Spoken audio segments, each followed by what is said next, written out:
আপনি যদি এসেছেন যেটার জন্য সেটাই না হয়, যে ছাতা করতে আসা দরকার আপনার, আবার দাঁড়িয়ে আছেন কি আপনার চেহারা খুব ভালো নাকি? বসেন।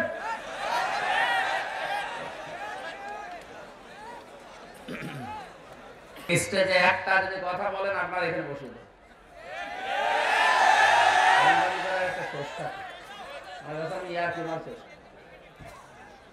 আর এখানে দাঁড়িয়ে আছে কারা? এরা বসেন তো, বসে দেন, বসেন। আমি যেটা বলতে চাই কোরআন দিয়ে ওইটাও না বুঝে উল্টা দিকে নিয়েছে রাজনীতি মনে করে। দ্বিতীয় নম্বরে হেনবি কোরআন দিয়ে যখন আপনি উপদেশ দেবেন, দেখবেন অনেক ইবাদত বন্দেগী বাংলাদেশ পৃথিবীর ময়দানে মনে করেন চালু করা আছে, যেগুলো আসলে ইবাদত না, মানুষ বানিয়েছে। আর এরকম ইবাদত এই বাংলাদেশে প্রায় 34টার উপরে চলছে। কোন দলিল নেই, আন্দাজে বানিয়ে বানিয়ে মনে করে বাবা করেছে, দাদা করেছে, করতেছে। কিন্তু কোরআনের তাফসীর করতে গেলে ওগুলো টিকবে না, খসে পড়ে যাবে। কারণ তাফসীর মানে খুলে ফেলা। তাফসীর মানে কি? আবরণ দিয়ে ঢাকা আছে, আবরণ তুলে ফেলা। আবহমান কাল থেকে যে নিয়ম নীতিগুলো মানুষ ইবাদত মনে করে করছে, ওগুলো যখন টিকবে না, ওই এলাকায় যারা আপনাকে নিয়ে এসেছিল ওরা হাদিয়া তোফা নজর নেওয়াজ দূরে দূরের কথা, ওরা তখন মন খারাপ করে ওটা বন্ধ করে দিতে পারে। এই জন্য নবীজিকে আল্লাহ জানিয়েছেন, হে নবী, কোরআন দিয়ে সতর্ক করার সময় আপনি যেন ভয় পাবেন না। না জানি সঠিক কথা বললে আমার দাওয়াত আবার বন্ধ হয়ে যায় কিনা, আমার হাদিয়া তোফা নজর নিয়াজ বন্ধ করে আবার তাড়া দেয় কিনা। কোন ভয়, কোন সংকীর্ণতা মনের ভেতরে রাখবেন না। আমরা এই দুইটা জিনিস সামনে রেখে তাফসীরে প্রবেশ করব ইনশাআল্লাহ। দরুদ আর সালাম পড়ছি আমাদের নবী মুহাম্মদুর রাসূলুল্লাহ সাল্লাল্লাহু আলাইহি ওয়াসাল্লামের প্রতি। আমার প্রতিটি কথার পেছনে একটা করে শিক্ষা বের হবে যদি খেয়াল করে। যারা আনিত আদর্শ পেয়ে আমরা খুশি না বেজার? খুশি আছি তো? দুনিয়াতে আমরা যারা ওযু করি, অনেকে জানি ওযু ভেঙে যায় 7টা কারণে। কয় কারণ? এর একটা কারণ যদি আপনার ভেতরে দেখা যায়, প্রকাশ পায়, আপনার ওই ওযু দিয়ার নামাজ আরো জোরে বলেন। আমি তাফসীর মাহফিল, ওয়াজ মাহফিল, সেমিনার, সিম্পোজিয়াম যাই বলেন, এগুলোকে আমি একটা ক্লাস মনে করি। কিরাসে কোরআনের 45 মিনিট 1 ঘন্টা পরিমাণে একটা ক্লাস নিয়ে যদি একটা শিক্ষা আমি নিয়ে যেতে না পারি, তা আমারও ব্যর্থতা। আপনি এত কষ্ট করে এসেছেন, আপনারও এই সময় নষ্ট। কথাটার সিগনিফিকেন্স কি ছিল? বিশ্ব নবী আমাদের আদর্শ, তার আদর্শ পেয়ে আমরা খুশি। আমরা কি ওযু ভেঙে যায় আপনি জানলেন 7টা কারণে, নামাজ ভেঙে যায় 19টা কারণে। কয়টা? এই 19টা কারণের একটাও যদি আপনার ভেতরে পাওয়া যায়, আপনার নামাজ আর নামাজ নেই, নষ্ট হয়ে গেছে। এ পর্যন্ত জানেন তো? হ্যাঁ, যত ইবাদত দুনিয়ায় আছে, প্রত্যেকটা ইবাদতে ব্যর্থ হওয়ার পেছনে, নষ্ট হওয়ার পেছনে আপনার জীবনের আমলগুলো আল্লাহ নষ্ট করে দেয়, ভেঙে ফেলে, ব্যর্থ করে দেয়। আল্লাযীনা কাফারু ওয়া সাদ্দু আন সাবিলিল্লাহি আযাল্লা আমালাহুম। এই যে আমলের বহুবচন আমাল, যে মানুষগুলো আল্লাহর আয়াতের সাথে, আল্লাহর বিধানের সাথে কুফরি করেছে। কাফারু শব্দের শাব্দিক অর্থ ঢেকে রাখা। কাফারু মানে কি? আল্লাহর বিধান জানার পরে দুনিয়ার কোন স্বার্থে যদি কেউ ঢেকে রাখে, গোপন করে, এই লোকটাকে উপকার আনতে কাফের বলা হয়। আমরা বাংলাদেশে ধারণাই করে নিয়েছি কাফের এ দেশে নেই। কাফের মানে আবু জেহেল। কাফের মানে কি? আবু জেহেলের যে বড় ভাইরা ভাইরা দেশে আছে, ও কিন্তু টের পাচ্ছে না। কাফের মানে গোপন করা, ঢেকে রাখা, অস্বীকার করা। অনেক অর্থ আছে কাফেরের। আল্লাহর কোন বিধানকে যারা গোপন করে দেয়, চেপে রাখে, ঢেকে রাখে, অস্বীকার করে, সবগুলো কি অসাদ্দু আন সাবিলিল্লাহ, এবং আল্লাহর রাস্তা থেকে মানুষদেরকে দূরে সরিয়ে দেয়, আল্লাহর রাস্তায় চলতে বাধা প্রদান করে। এই কোরআনের অনুষ্ঠানে এসে মানুষ আল্লাহর পথগুলো দেখবে, চিনবে, এইটাই তো নাকি আসতে বলে। এ পথে আসতে যারা বাধা দিয়েছে, প্রতিবন্ধকতা সৃষ্টি করেছে, আল্লাহ আমালাহুম, আমি আল্লাহ নিজে তাদের আমলকে সব নষ্ট করে দিয়েছি। শব্দটা যদি যারা গ্রামার বোঝে জিজ্ঞাসা করেন, আল্লাহ ইউদিল্লু বাবে ইফআল, যদি দল্লায় আলিফটা না দিয়ে যদি দল্লা শব্দ থাকতো, দল্লা ইয়াদিল্লু, তাহলে বাংলা অর্থ হতো আপনি নিজেই নিজেকে গোমরা করে ফেলেছেন। আলিফটা দিয়ে আল্লাহ বাবে ফাল থেকে যখন আসে, বাংলা অর্থ দাঁড়ায় আল্লাহ নিজে দায়িত্ব নিয়ে আপনাকে খারাপ বানিয়ে দেবে। কি খারাপ বানাবে? আমলের বহু বচন আমাল। আপনার যত আমল আছে, কাজ আছে দুনিয়াতে, সব ভালো কাজগুলো যদি থেকেও থাকে নষ্ট হয়ে যাবে। এজন্য আমাদের উচিত হচ্ছে যত আমল দুনিয়াতে আল্লাহ দিয়েছেন, প্রতিটি আমল যেন টিকে থাকে, নষ্ট হয়ে না যায়, ভেঙ্গে না যায়, ব্যর্থ হয়ে না যায়। আমরা জানি নবীজির কণ্ঠের উপরে কণ্ঠ উঁচু করে কেউ কথা বললে হাবিতাত আমালুহুম ওয়া আনতুম লা তাশউরুন, আল্লাহ বলেন আমার নবীর উপরে যদি কেউ কণ্ঠ উঁচু করে কথা বলে, ওর পেছনের যত ভালো কাজ আছে সব ভেঙে যায়, নষ্ট হয়ে যায়, ব্যর্থ হয়ে যায়, কিন্তু লোকটা টেরও পায় না। আমার এখানে কথা হচ্ছে, নবীজি তো এখন আর নেই, আছে? কিয়ামত পর্যন্ত আসবে? বলেন বলেন। তিনি যখন নিজে ইন্তেকালের আগে ঘোষণা দিলেন, আনা খাতামান নাবিয়্যিন লা নাবিয়্যা বাদি, আমি সর্বশেষ নবী, আমার পরে কোনো নবী নেই।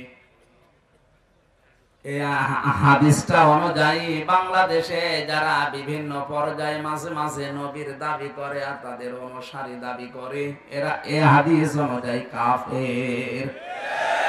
সুতরাং কাদিয়ানীদেরকে কাফের ঘোষণা করতে হবে বাংলাদেশে। ওরা ইহুদি খ্রিস্টানদের মতোই, কোনো পার্থক্য নেই। ওরা কোরআন শরীফের মাত্র একটা আয়াতের 4 ভাগের 1 ভাগ ইহুদিরা মানে না। ওরা অবিশ্বাস শুধু করে না, এই আয়াতটাকে ওরা নিজেদের বিপক্ষে শত্রু মনে করে। কুল মান কানা আদুওয়ান লিজিবরিল ফাইন্নাহু নাযালাহু আলা কলবি ইলা আখিরি আয়াত। সূরা বাকারা 97 নম্বর আয়াতের প্রথম যে অংশটুকু, অনেক বড় একটা আয়াত। এই আয়াতের 4 ভাগের 1 ভাগ এতটুকু ইহুদিরা মানে না। কেন? শিয়া যারা দাবি করছে, ওরা বলে কোরআন নাযিল হওয়ার কথা ছিল হযরতে আলীর উপরে, জিবরাইল ভুল করে মুহাম্মদকে দিয়েছে, এজন্য মুহাম্মদকে তো মানেই না। পাশাপাশি ওরা জিবরাইল ফেরেশতা কোরআন নিয়ে এসে ভুল করে ফেলেছে, যাকে দেওয়ার কথা তাকে না দিয়ে দিয়েছে মুহাম্মদকে, এজন্য তাকেও শত্রু মনে করে। এতটুকু মানে না। এজন্য আমরা জানি সবাই যে শিয়ারা কাফের। কি? শিয়াদের ভেতরে 7টা গ্রুপ আছে, একটা গ্রুপ প্রকাশ্য কুফরি করে, আয়াতকে মানে না ওরা। খেয়াল করে শোনেন, খ্রিস্টান যারা আছে, হযরতে ঈসা আলাইহিস সালামকে তারা আল্লাহর সন্তান বলে ঘোষণা দিয়েছে, মরিয়ম আলাইহিস সালামকে তারা আল্লাহর স্ত্রী বলে ঘোষণা দিয়েছে। অথচ কোরআনে কারিমে আল্লাহ সূরা ইখলাসে জানিয়েছেন, লাম ইয়ালিদ ওয়া লাম ইউলাদ, আমি কারো সন্তান না, আমি কাউকে জন্ম দেই না, আমাকেও কেউ জন্ম দেয়নি। এই আয়াত অনুযায়ী খ্রিস্টানরা যাই করুক কাফের। বলেন না কেন? সূরা হাসাবের 40 নম্বর আয়াতটা খেয়াল করেন, মা কানা মুহাম্মাদুন আবা আহাদিম মির রিজালিকুম ওয়ালাকির রাসূলুল্লাহি ওয়া খাতামান নাবিয়্যিন। এই যে এত বড় আয়াতের এ পৃথিবীতে যারা কাদিয়ানি দাবি করে ওরা কিন্তু মা কানা মুহাম্মদ মানে, আবা আহাদিম মির রিজালিকুম মানে, ওয়ালাকির রাসূলুল্লাহ এটাও মানে, খাতামান নাবিয়্যিন 4 নাম্বার যেটা তিনি শেষ নবী এটা ওরা মানে না। তাহলে এক আয়াতের 4 ভাগের মাত্র 1 ভাগ মানে না। ওরা কোরআন শরীফ অস্বীকার করে না, কাদিয়ানির এরকম না। ওরাও জানে কোরআন আল্লাহর কিতাব, আল্লাহ নাযিল করেছে, মুহাম্মদের উপরে নাযিল হয়েছে, অসুবিধা নেই। উনি এই দুনিয়ায় অ্যাডাল্ট কোন পুরুষের পিতা না। এজন্য আলা আহাদিম মির রিজালিকুম, আল্লাহ কিন্তু সিবিয়ান দেননি, রিজাল দিয়েছেন। সিবিয়ান বলা হয় শিশুদেরকে, রিজাল বলা হয় যে মানুষগুলো বয়স প্রাপ্ত হয়ে গেছে তাদেরকে। বিশ্ব নবীকে আল্লাহ এই পৃথিবীতে কোন প্রাপ্ত বয়স্ক পুরুষের পিতা বানাননি। কথা বুঝতেছেন? আল্লাহ যদি এখানে সিবিয়ান দিতেন ওরা ভুল ধরতো, বলতো মুহাম্মদের তো ছোট ছোট সন্তান ছেলে ছিল, এ কোরআনে ভুল পাওয়া গেছে। কত সূক্ষ্ম বিষয় আল্লাহ ছাড় দেননি, এজন্য কিয়ামত পর্যন্ত এর ভেতরে কেউ ভুল বের করতে পারবে না। আমার মাঝে মাঝে কোন আয়াত নিয়ে খটকা লাগলে আমার মনে হয় যে এই তো পাওয়া গেছে, একটু গভীরে গেলে দেখি না আমারই ভুল হচ্ছে। এখান থেকে কি শিক্ষা নিতে? তিনি অ্যাডাল্ট কোন পুরুষের, প্রাপ্ত বয়স্ক পুরুষের পিতা না। হ্যাঁ, ওনার ছোট ছোট ছেলে ছিল, এটা আছে, কিন্তু এই জন্য আল্লাহ সিবিয়ান না দিয়ে দিয়েছেন রিজাল।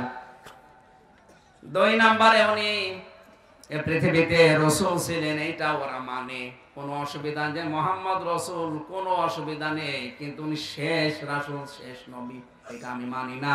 শেষ নবী, শেষ রাসূল এটা হচ্ছে গোলাম আহমদ কাদিয়ানী।